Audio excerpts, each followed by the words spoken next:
Alhamdulillah wa syukurillah la haula wa la quwata illa billah asyhadu an la ilaha illallah wahdahu la syarikalah wa asyhadu anna Muhammadan abduhu wa rasuluh amma ba'du. Para pendekar Lariba khususnya umumnya pendengar dari kajian rutin mingguan dari Lariba Islamic Indonesia Pusat. Para pendekar Lariba di mana saja berada, di Bandung, di Garut, di Majalengka, di Pekalongan, Bekasi, Karawang, Cikarang, Bintaro, Jakarta, Batam, terus ke Makassar dan di mana saja berada. Alhamdulillah pada hari Saum Arafah ini kita masih bisa terus rutin menyampaikan pesan dan dakwah dalam rangka karomah kajian rutin online di rumah, menggantikan kajian yang biasa kita adakan setiap hari Senin sore. Para pendekar Lariba yang terhormat, alhamdulillah hari ini saya sebelum memulai acara ingin mengupdate dulu. Kami berada di studio, jadi bebas untuk tidak bermasker, di mana saja tetap kita taati protokol kesehatan. Pada hari ini kita update dulu Corona COVID-19 yang masih juga belum beranjak dari tanah air kita. Update kemarin malam itu jam 12 itu aja di Indonesia sudah terpapar sebanyak 2.877.476. Nambah satu hari 44.721 yang dan meninggal itu sudah berjumlah 73.852 dan satu hari kemarin menambah 1.093 dari seluruh Indonesia. Ini bukan hal yang sederhana. Walaupun kita sekarang sudah tak asing lagi mendengar berita, tapi kematian atau wafatnya dengan keadaan wabah ini sungguh sesuatu yang sangat menyedihkan kita.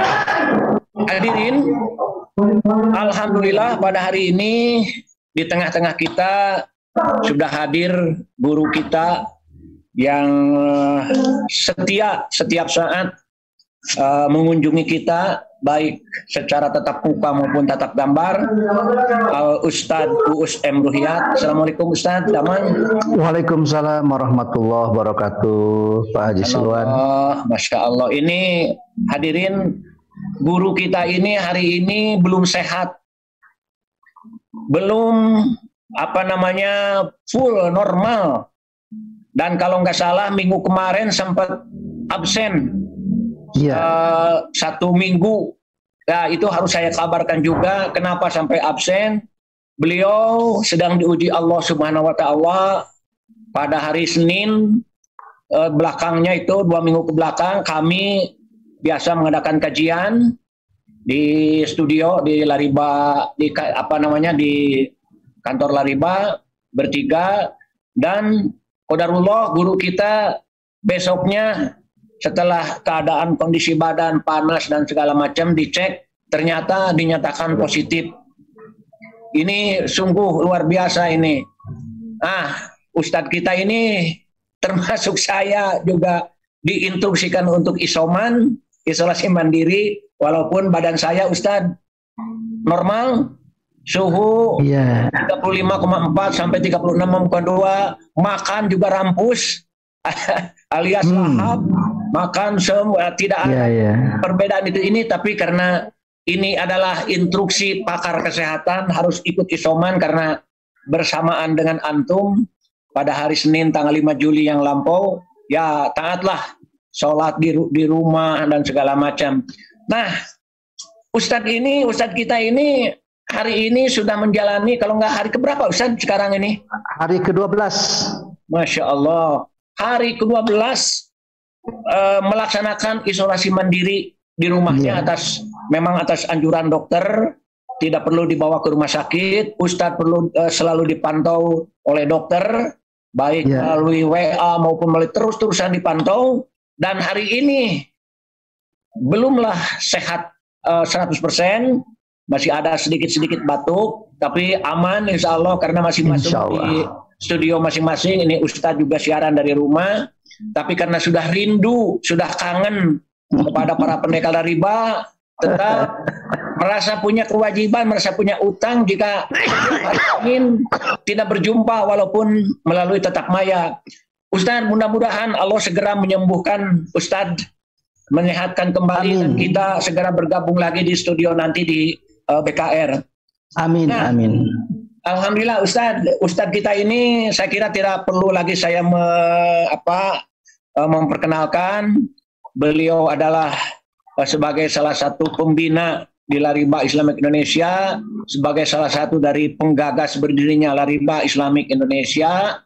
Beliau konsisten dengan dakwahnya, dakwah anti ribanya, sehingga dimulai dengan 3 orang, 4 orang, hari ini sudah kira-kira ada 200 sampai 300 orang bergabung di Lariba Islamic Indonesia di beberapa kota untuk bergabung di komunitas pengusaha yang tidak menggunakan riba dalam hidup dan kehidupannya.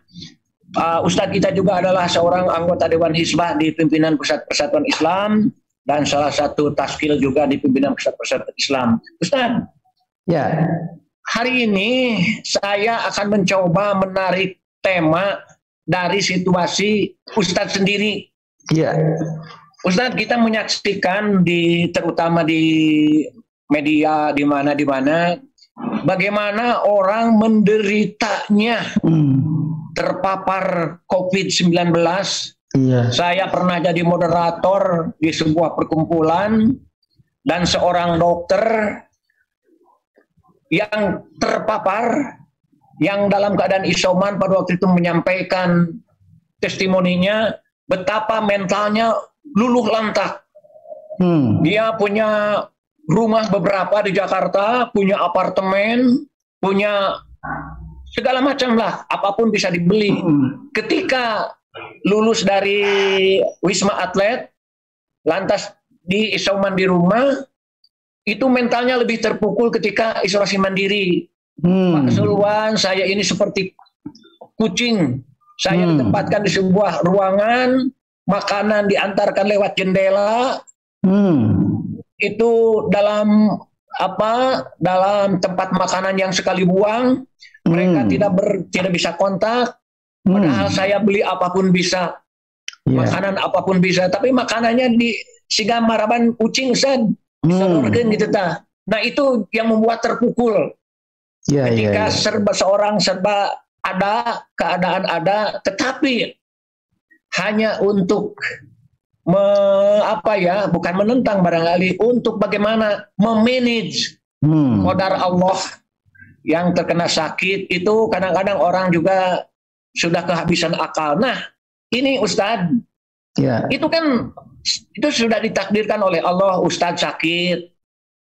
Sekarang tinggal Ustadz lagi ikhtiar. Nah, ini pertanyaannya, apakah setiap ketentuan Allah itu wajib disyukuri oleh kita?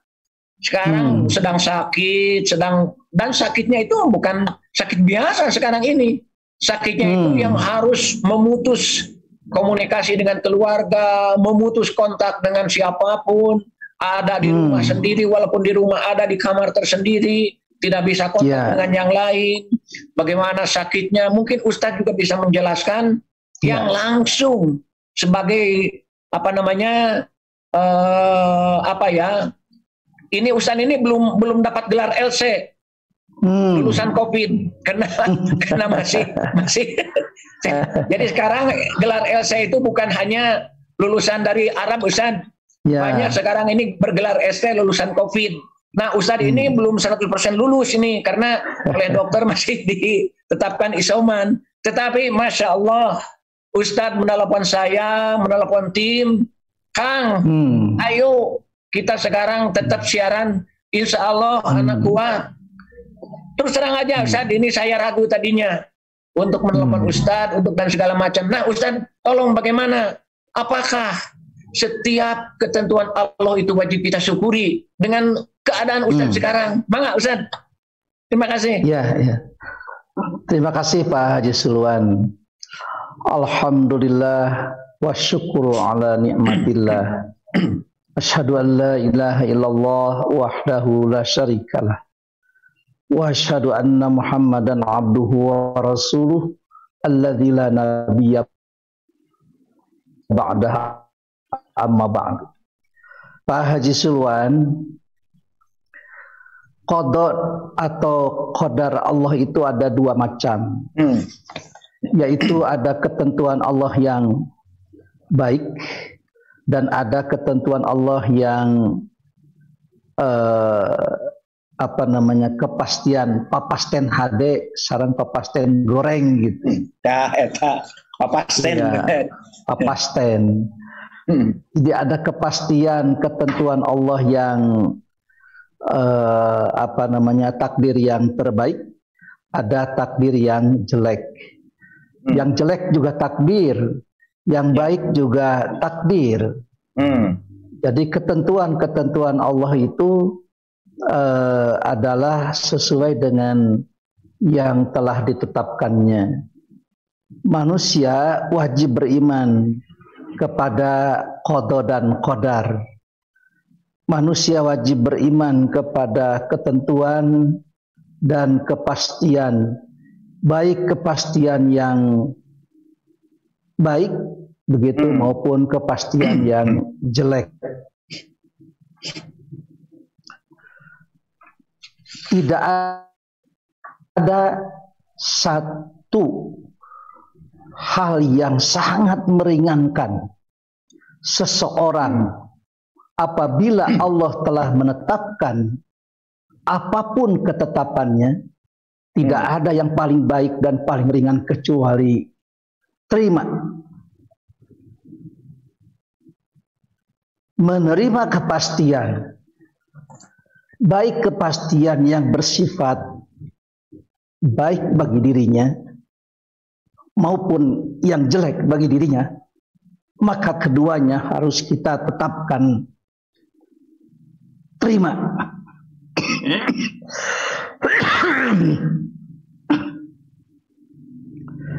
Sikap menerima terhadap kepastian yang Allah tetapkan ini yang banyak orang tidak memilikinya. Orang itu pengennya menerimanya itu yang manis saja. Ketika Allah menetapkan manis, orang siap terima. Tapi ketika Allah menetapkan seseorang itu pahit, maka orang tidak mau terima. Ini tentu saja tidak adil, tidak akan memberikan solusi, dan tidak akan memiliki rasa ikhlas. Seorang yang mukhlis, seorang yang ikhlas menerima baik yang pahit maupun yang manis. Justru ketika seorang menerima yang manis saja, bisa jadi diabetes itu. Ketika yang pahit lalu kita terima, sebetulnya jadi balance. Yang manis kita terima, yang pahit juga kita terima, sehingga sehat begitu. Seorang melaksanakan ketetapan dan ketentuan Allah yang baik, kemudian juga yang jelek, lalu kita hadapi dengan sabar dan tawakal serta rasa syukur, maka tentu itu adalah kunci yang sudah Allah tetapkan. In asobathu sarra'u syakara fakana khairal lahu. Jika menimpa kepada seorang mukmin kebaikan, maka dia bersyukur. Kunci syukur itu adalah tidak ada tandingannya. Dan wa in asobatu dharra'u sobaro fakana khairallahu. Jika memang yang menimpa itu adalah mara bahaya, pahit, kemudian tidak enak dan menyulitkan serta menyakitkan, maka tidak ada kartu yang bisa untuk menjadikan diri kita sebagai seorang mukmin untuk menghadapinya kecuali sabar. Jadi sebetulnya ketentuan dan kepastian dari Allah itu baik yang baik maupun yang jelek, keduanya sudah Allah beri solusi. Jadi patut kita disyukuri ya. Ya, satu. Jadi wajib kita syukur kepada Allah karena Allah telah memberikan petunjuk dan tuntunan bahwa apabila kalian dapat yang pahit, maka bersabarlah. Apabila kalian mendapatkan yang jelek, yang baik, maka bersyukurlah. Jadi kita tetap bersyukur karena Allah telah memberikan petunjuk, itu yang paling ringan itu. Sungguh merupakan beban yang amat berat dalam hidup apabila seseorang tidak menerima kepada guidance, petunjuk dari Allah dan Rasulnya. Sangatlah berat, Kang, apabila seseorang tidak mau terima terhadap petunjuk Allah. Jadi kita tetap bersyukur atas petunjuk yang Allah telah berikan. Jadi ketika sakit itu kita merasa ditunjuki oleh Allah. Jadi pada saat sakit itu kita tidak merasakan ada sebuah beban. Karena Allah telah memberikan petunjuk. Bersabarlah kamu, yaitu menerima terhadap apa yang Allah telah tetapkan, lalu ridho terhadap apa yang kita benci. Kita benci sakit, kita benci panas dingin, kita benci corona, kita benci demamnya, kita benci makan obatnya, kita benci itu, kita benci ini, tapi semua kita ridho dan rela untuk menempuh semua itu, dan itulah ajaran Islam. Kita bersyukur kita punya Islam. Kita bersyukur kita punya guidance, kita punya petunjuk dari Allah dan Rasulnya. Jadi apakah kita wajib bersyukur? Maka di sini syukur kita karena kita mempunyai keimanan dan keyakinan. Tanpa akidah yang baik, tanpa akidah yang kuat, tanpa akidah yang benar, maka seseorang akan sulit untuk menghadapi, walaupun cuma 12 hari, bukan cuma 12 hari, satu hari itu, Kang, menjalani yang sudah ditetapkan oleh dokter bahwa saya ini adalah positif, seakan-akan seluruh badan itu diserang. Waduh. Dan serangan itu bertubi-tubi. Kita tengkurap itu salah, kemudian juga terlentang itu salah, kemudian berdiri duduk juga salah. Masya Allah. Dan kita tidak bisa ngapa-ngapain. Semua itu rasa bahwa badan itu ada yang menyerang. Maka serangan itu harus kita lawan dengan sikap sabar dan tawakal. Sabar kita itu tidak ada lagi kecuali kita sesuai dengan anjuran dokter, minum obat, minum vitamin. Kemudian sehari itu seperti 1 tahun, Kang. Kita tidak semalam itu bisa per detik, per menit itu kita mengikuti hampir beberapa malam lah. Sehingga semalam itu rasanya lama sekali. Masya Tapi Allah. sekarang itu ya karena sudah 12 hari, alhamdulillah. Oleh karena itu saya menganjurkan kepada seluruh anggota Riba Islamic Indonesia, maka menjaga dan memelihara kesehatan itu adalah ibadah, serta berobat terhadap penyakit yang diderita pun itu adalah ibadah. Karena kedua-duanya itu adalah ibadah, bukankah kita hidup itu diciptakan oleh Allah untuk beribadah kepadanya? Itu poinnya kan. Oleh karena itu pantas kalau Nabi itu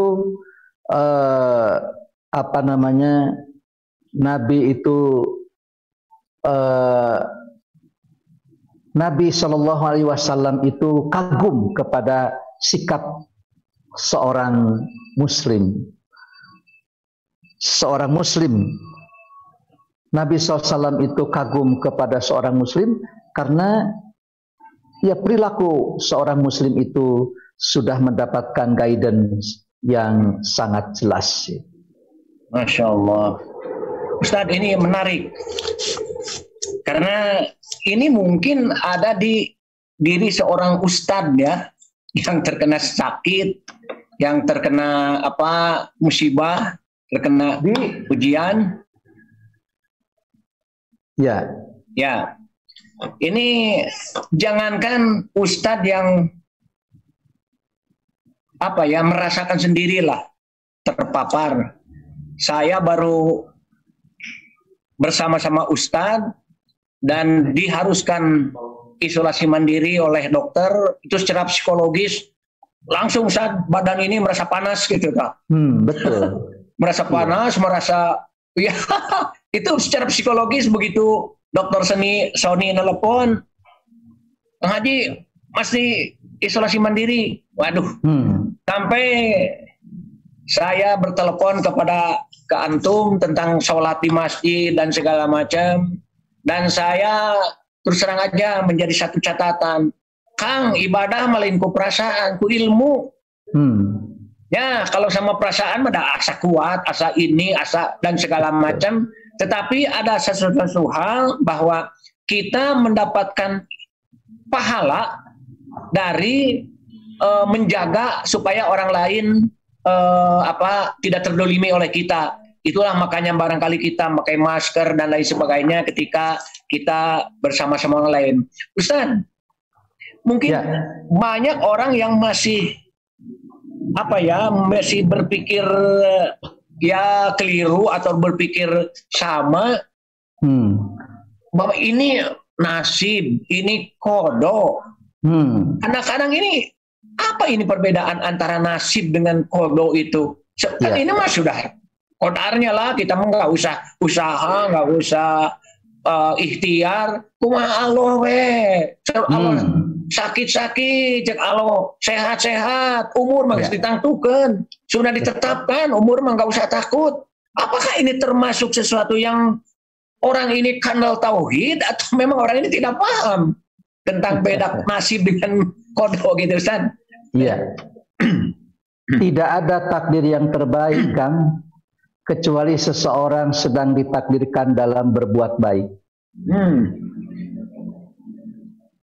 Dan tidak ada takdir yang terjelek, kecuali seseorang ditakdirkan sedang melaksanakan kejelekan. Nah sekarang kita berkeinginan untuk ditakdirkan oleh Allah itu dalam takdir yang mana? Kalau kita ingin ditakdirkan oleh Allah dalam takdir yang terbaik,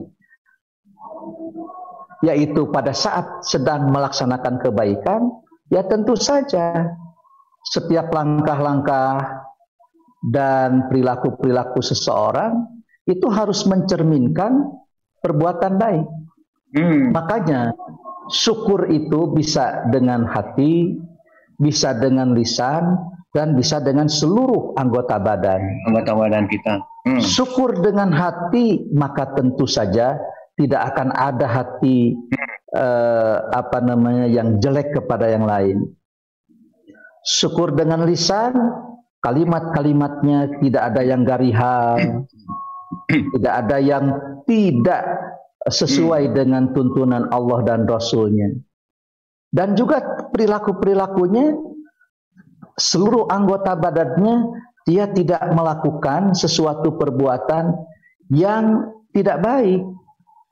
Oleh karena itu, kalau hanya sebatas masih dalam batas-batas nasib, itu masih bisa dirubah kan? Ya. Artinya bahwa seseorang itu bisa berubah, yang tadinya dia itu tidak mengikuti sunnah, sekarang jadi mengikuti sunnah. Kemudian yang tadinya dia itu mengikuti bisnisnya cara-cara yang tidak sesuai, sekarang sudah hijrah. Yang tadinya riba itu dianggap sebagai sebuah penolong, kemudian sekarang dia berubah. Dia sedang menentukan nasibnya.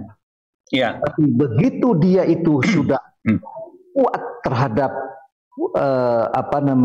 keyakinan ribawi, bahwa perilaku riba ini apabila saya bawa mati, maka berarti saya sedang dalam takdir yang amat jelek, yaitu kita berada dalam bisnis yang di bawah bayang-bayang praktek-praktek ribawi. Makanya semua para pendekar riba Islamik Indonesia menginginkan agar takdir bisnis mereka itu di atas takdir yang terbaik, yaitu sedang dalam posisi bersih dari praktek-praktek ribawi. Jadi dengan demikian saya sangat salut kepada para pendekar riba yang hingga saat ini perilaku bisnisnya itu tidak tercampuri dengan praktek-praktek riba. Baik, Ustadz. Ada satu yang ditanyakan ini, mungkin Ustadz bisa memberikan pencerahan. Kita ini kadang-kadang lupa terhadap kenikmatan Allah karena sudah menjadi hal yang rutin. Ya. Salah satu contoh, Ustadz, sekarang kita baru di mana sekarang ada seperti krisis oksigen, krisis tabung oksigen. Ya. Menurut pakar, Ustadz, napas kita ini memerlukan nitrogen dan oksigen, dan tidak tanggung-tanggung keperluan oksigen untuk bernapas kita dalam satu hari itu kira-kira ada 11.000, 12.000 meter kubik. Dan kalau dihargakan sekarang di apotek harga oksigennya Ustadz 45.000 per 0,5 liter, berarti 90.000 per liter. Sehingga kalau dihitung Ustadz, napas kita memerlukan oksigen itu seharga 198 juta sehari. Setahun perlu 71 sampai 72 miliar hanya untuk bernapas. Kalau umur kita 50, 60, 70, 80, itu berapa triliun yang harus disediakan untuk membayar oksigen kepada Allah.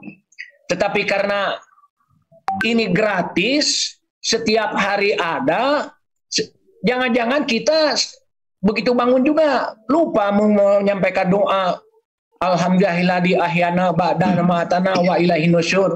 Nah, ini gimana Ustadz menyikapi kita? Sebetulnya apakah manusia itu harus dicoba dulu, harus diuji dulu baru merasakan. Sekarang baru kita ternyata ini oksigen itu gratis dari Allah. Padahal kita harus menyiapkan uang 72 miliar setahun untuk beli oksigen. Yang sekarang tuh lagi orang pontang-panting kemana-kemana cari oksigen aja susah. Bagaimana ini Ustadz menyikapinya? Lupa itu manusiawi, Kang. Yang tidak boleh itu adalah melupakan. Seorang lupa, orang boleh lupa. dan manusiawi kalau orang lupa. Tapi justru yang tidak boleh bagi seseorang itu melupakan. Saya baru sadar bahwa apa yang sampaikan oleh Pak Haji Sulwan, ternyata kita ini amatlah sangat terjasai oleh zat yang maha dahsyat. Kita sangat berhutang budi, sehingga ya dari sesuatu yang bersifat kebutuhan sehari-hari yang kita anggap remeh, kita anggap enteng, yang berupa oksigen, ternyata oksigen hari ini menjadi satu trending topik yang luar biasa, bahkan sampai ke India, sampai ke luar negeri, bahkan sampai dunia, bahkan ingin dunia pun membantu Indonesia. Itu hanya sebatas oksigen. Ternyata oksigen di kita ini tidak kurang. Ya. Tidak kurang oksigen di kita ini. Tapi membantu bagi mereka yang saat itu sedang memerlukan badannya itu. Nah, ini sebetulnya. Nah, kalau seseorang lupa terhadap kenikmatan yang Allah berikan, karena saking banyaknya tidak bisa ada angka yang bisa menuliskannya, maka barangkali orang kalau hanya lupa itu manusiawi karena memang manusia memiliki keterbatasan. Tapi yang tidak boleh itu adalah melupakan. Jadi wala takunu kalladzina nasullaha fa'ansahum anfusahum. Janganlah kalian menjadi seperti orang yang melupakan terhadap semua nikmat Allah. Jangankan semua nikmat Allah, satu nikmat Allah pun jangan kamu lupakan. Hatta oksigen. Oksigen yang kita perlukan setiap hari, setiap saat, jangan kamu lupakan. Tapi tentu saja apabila seseorang itu tidak melupakan semua nikmat Allah yang Allah berikan sekecil apapun, maka tentu saja orang inilah orang yang akan pandai mensyukuri terhadap nikmat Allah yang Allah berikan. Sehingga semua kenikmatan-kenikmatan, baik itu nikmat hidup maupun nikmat kehidupan. Kalau nikmat hidup itu oksigen kan, kemudian makan, minum, matahari, sinar matahari dan lain sebagainya. Sebetulnya hewan pun menerima kenikmatan itu. Ya. Jangan dikira bahwa hewan apabila berhubungan dengan lawan jenisnya itu tidak menikmati. Jangan dikira bahwa hewan-hewan itu tidak menikmati makan, minum, dan juga matahari.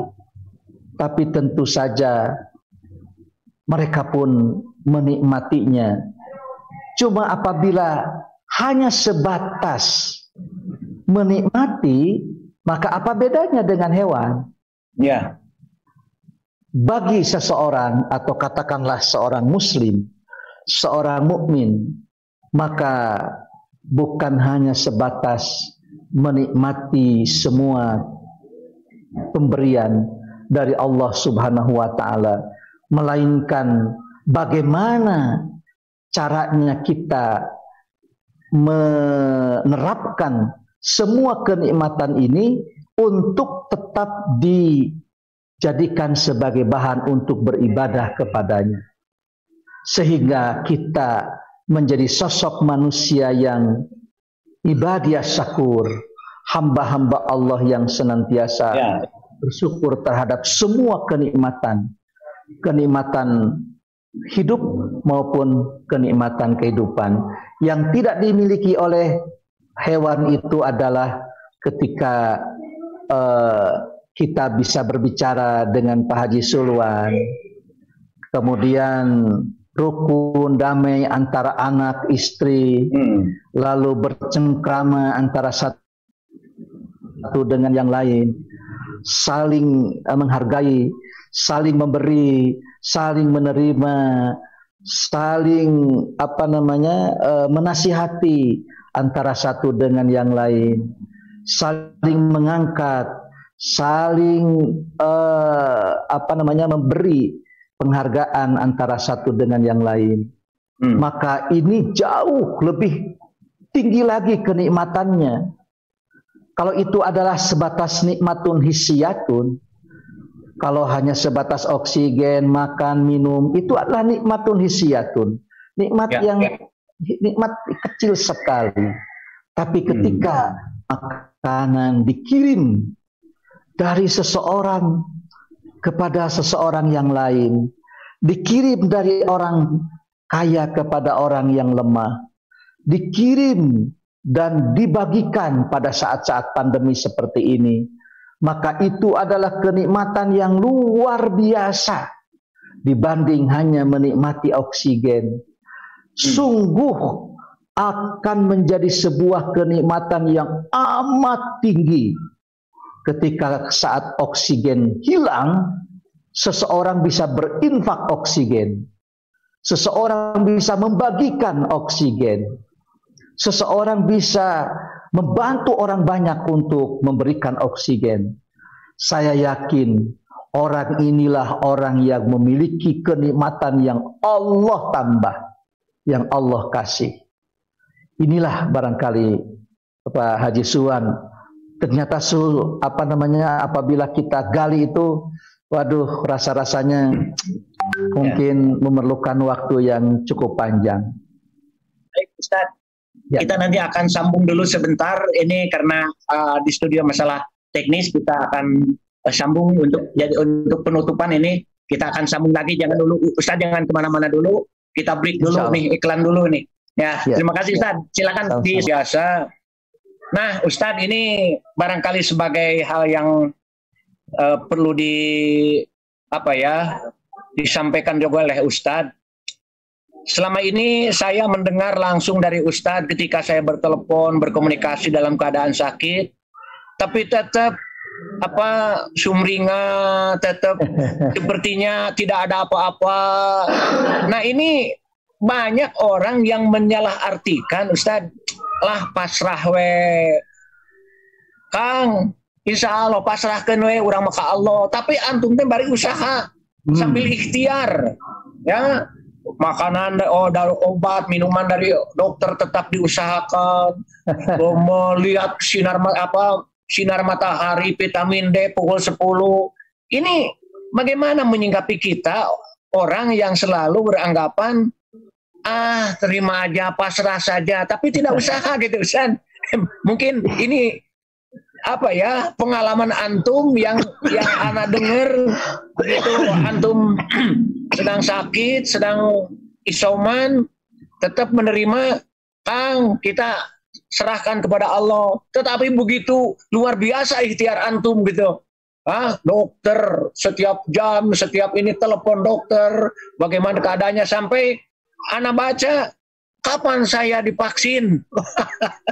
Ini luar biasa. Mungkin Ustaz bisa memberikan pencerahan kepada kepada teman-teman kita. Apa sih yang disebut pasrah, disebut menerima itu? Harus kita diam aja gitu, kumaha Gusti wae gitu ta? Silakan Ustaz. Inilah yang barangkali salah kaprah ya. Kita menerima terhadap ketentuan dan kepastian dari Allah, tapi tentu saja sikap menerima kita ini dengan cara yang bagaimana kita harus terima itu. Sebab ada orang yang menerima, ya geus lah tarima we lah. Nah, begitu. Geus tarima lah. Mangkewe, nah itu. Ada orang yang ya kita terima saja ketentuan dari Allah. Jawabannya Ustaz seolah-olah orang beragama, kumaha Allah we, urang bagaduh Allah gitu. Kita mempunyai Allah lah, kita serahkan aja, bari teu usaha gitu. Iya. Padahal sebetulnya saya menerima terhadap ketentuan begitu positif. itu saya terima bahwa ini adalah ketentuan dan kepastian dari Allah. Begitu pulang ke rumah, WA sudah disebutkan di situ, Ustadz, ini obat-obat yang harus ada dari Dokter Sugi, dokter ahli jantung dari Al Islam. Kemudian Dokter Sony Ngajapri, Ustadz, sudah ada semua obat-obatan yang Dokter Sugi sebutkan, insya Allah dok. Kemudian apa yang belum ada? Maka pada waktu itu belum ada obat batuk, Kang. Karena belum ada obat batuk, maka semua ya yang biasa di rumah itu disuruh untuk mencari obat batuknya. Semua obat-obatan begitu sudah lengkap dan sempurna, maka tentu saja saya menyerahkan sepenuhnya kepada Allah Subhanahu wa Ta'ala. Baru saja jam 1 siang, karena kita tadi sudah dinyatakan positif, maka sudah ada makanan dari kantin Rai. Bagaimana tidak? Ini makanannya bergizi, kemudian juga dihantarkan lagi. Sudah Ustadz, Ibu tidak perlu ada masak-masak segala macam. Kami akan kirim. Masya Allah. Dikirimi setiap hari, kan? Jadi sebetulnya sikap kita menerima terhadap apa yang Allah tetapkan, maka tentu dilandasi ataupun diiringi dengan upaya dan usaha maksimal, ikhtiar bagaimana kita terima ketentuan dari Allah itu. Ya habis ketika kita tidak terima, saya tidak mau positif, positifnya sudah, kemudian andai kata kita tolak, kira-kira cara menolaknya seperti apa? Tapi sudah sajalah kita terima. Dokter ini begini, dokter ini begitu, dokter ini memonitor tiap hari, tiap malam, dokter ini juga sama. Lalu teman-teman kita dari kantin Rai, dari Sukahati, dari saudara-saudara saya, dari istri, dari tetangga, dari RT, dari RW, semua itu memberikan support segala macamnya. Inilah barangkali bagian dari cara bagaimana menerima kepada ketentuan dari Allah Subhanahu wa Ta'ala yang tidak baik. Karena positif corona itu adalah sesuatu yang menyakitkan, sesuatu yang tidak baik bagi diri kita. Cuma dari proses di mana Allah mengirim corona kepada saya, semuanya itu akan menjadi baik bagi orang yang beriman, karena kita hadapi dengan sabar dan tawakal kepada Allah, dan semuanya ini dipakai untuk tetap beribadah kepadanya. Masya Allah. Ustadz, mungkin ada pesan ini yang disampaikan baik kepada siapapun, terutama barangkali kepada para tokoh, para imam, di mana beliau-beliau ini menjadi panutan umat. Tetapi masih ada imam kita, khotib kita yang seolah-olah tidak memberikan contoh kepada umat dalam seperti tadi. Ustadz ini seorang seorang kiai, seorang anggota Dewan Hizbah, begitu yakin ketentuan Allah itu bagaimana menyikapinya. Tidak hanya menerima pasrah kumaha Allah, kita punya Allah, tapi usaha ikhtiar. Ini luar biasa, dan ini patut jadi teladan buat terutama barangkali untuk kita ini, minimal di rumah jadi pimpinan. Harus memberikan contoh, memberikan teladan, dan bagaimana supaya teman-teman kita yang di masjid, di mana tetap memenuhi protokol kesehatan. Bukan tidak boleh ke masjid. Ke masjid tetap rutin, tetapi kita tidak boleh mengabaikan apa yang dikatakan oleh dokter sebagai ahli kesehatan yang sudah dipraktekkan oleh Ustadz. Ustadz tawakal, Ustadz menerima takdir dari Allah harus kena corona, harus kena COVID, tetapi Ustadz juga ikhtiar luar biasa, ikhtiar antara medis dengan ketetapan tadi. Barangkali ada pesan yang lebih konkret Ustadz buat saudara-saudara kita yang dimana terutama para imam, para khotib di mana saja banyaklah supaya menjadikan contoh bagaimana seorang imam, seorang khotib itu adalah panutan umat yang memberikan contoh teladan dengan praktek, bukan hanya dengan takdirlah kuma Allah tapi justru harus memberikan contoh seperti antum. Terima kasih Ustaz, mangga.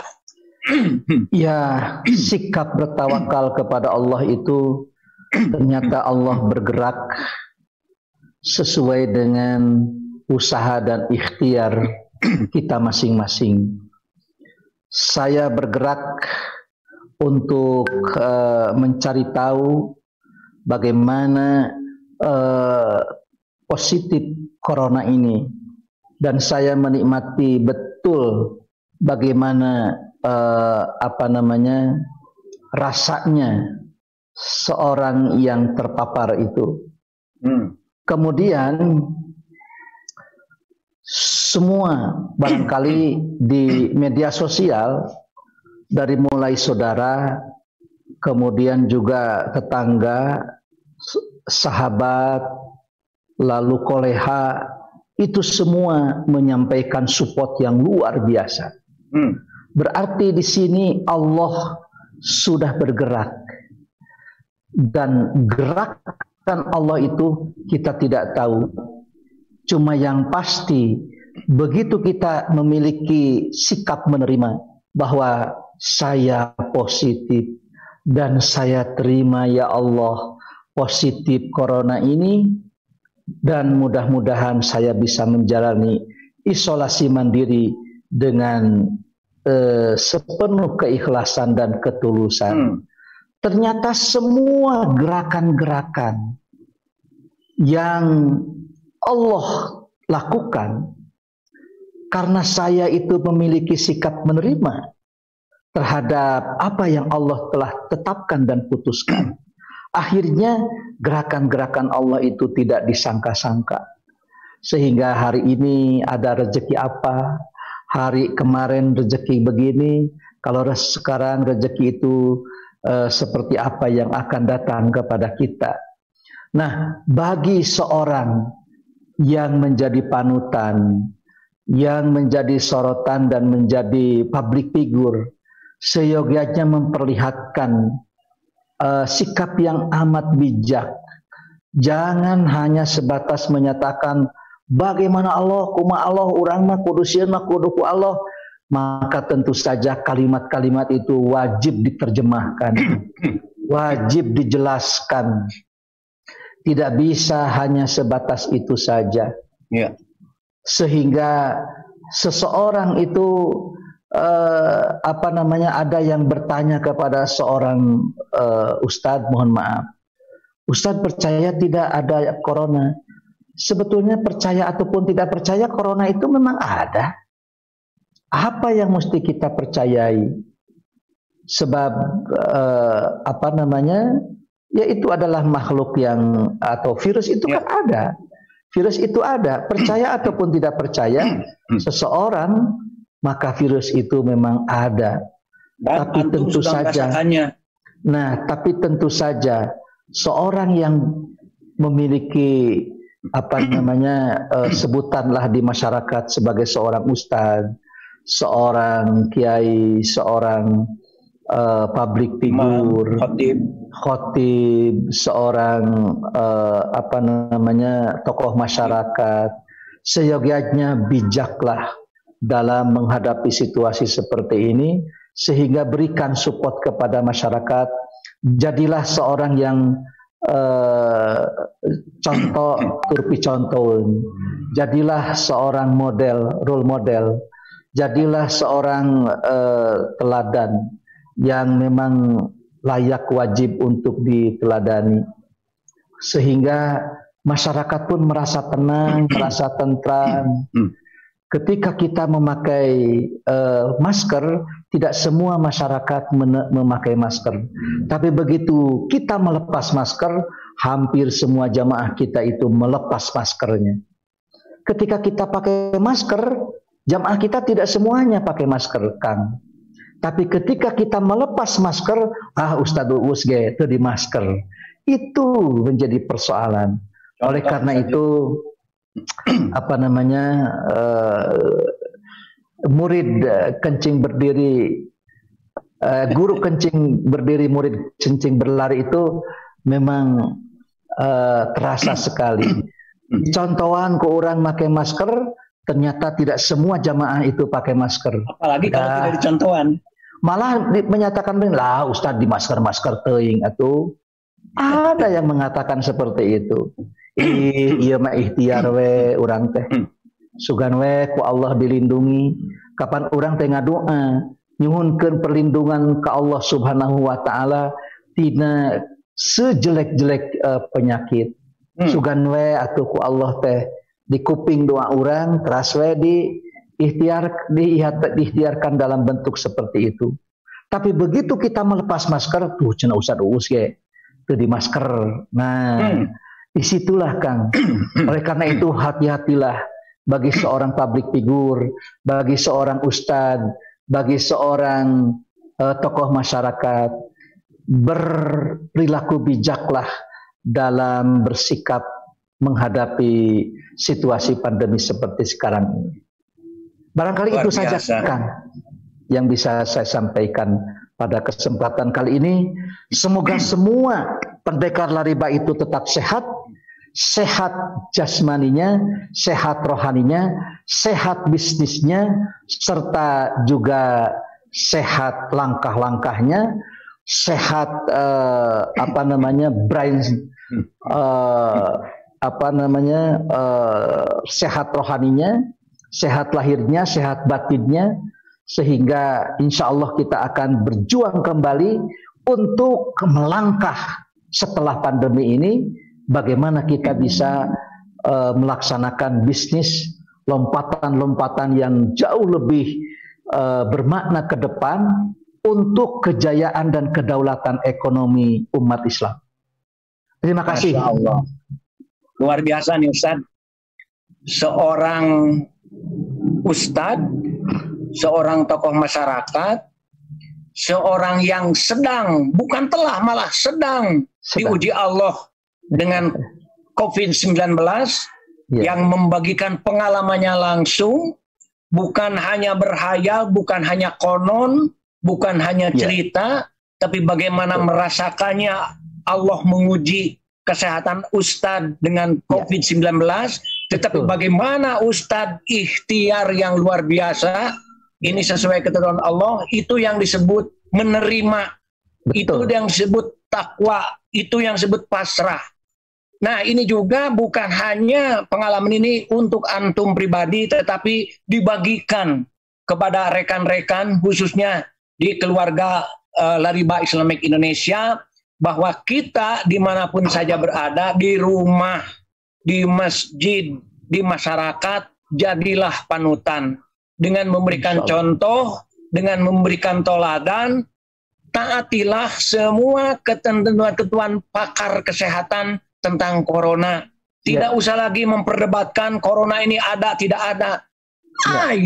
Sudah terasa dan antum menjadi salah satu dari berapa ini, dari keadaan sekarang ini di Indonesia, dari 2.877.476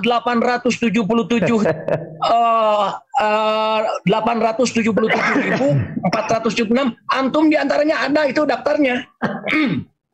Dan ini antum memberikan hal luar biasa, pencerahan bagi umat, pencerahan bagi kita.